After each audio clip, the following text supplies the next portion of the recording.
Hello and welcome to the first of two videos about my research in which I ask people to make things as a way of exploring experiences or identities. I'm David Gauntlett from the University of Westminster. The kind of projects I'm talking about have used visual methods. In the past I've used drawing and collage and video, for example, to get the brain working in a different way in comparison to the kind of response that we get in interviews and focus groups. This is a more switched on, hands-on, minds-on kind of process, which hopefully gets more truthful results. All of this work is discussed in my book Creative Explorations, which was published in 2007.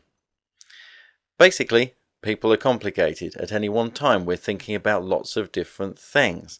And for a researcher to turn up and ask about just one thing and expect a person to come up with a sort of meaningful narrative or dialogue about that thing is often asking a lot. But if we use creative methods where people are able to tell their own stories using diverse tools, taking time to make something, then we get more meaningful responses.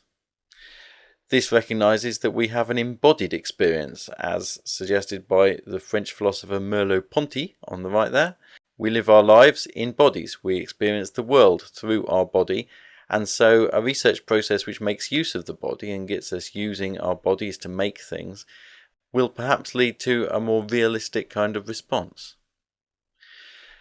I collaborated with Lego, in particular Lego Serious Play. That's a division of Lego, and it's an existing consultancy process where people are asked to make things to explore issues in their organisations.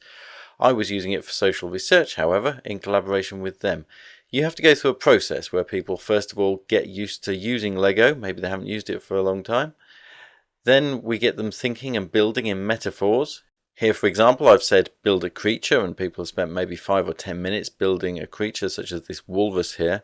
But then I say, in the next 2 minutes, turn it into how you feel on Monday morning or how you feel on Friday afternoon. This one here's a Friday afternoon feeling. We can see the wagging tail, the zingy haircut. He's on wheels, he's going forward, excited, looking forward to the weekend. So the participant there has moved from making something literal in Lego, a small animal, to making a representation of a feeling. Then, having gone through some more exercises, I would end up asking participants to build a metaphorical model of their identity in Lego. Here's one example. It's important to remember that this is just an example.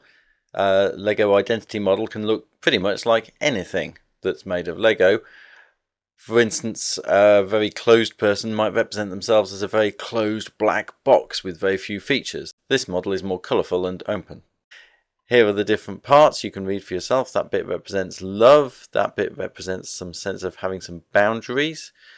This is about ideas and creativity. This part represents a kind of fear and anxiety. Over here we've got a love of nature. Here we've got being alert to the world and people's feelings. Up here, this is a windmill of communication, a sort of drive of emotional energy, this person says. The window is because you can always see what they're feeling. I'm like an open book, the person says. Overall, we can see this is an open, cheerful, optimistic kind of identity.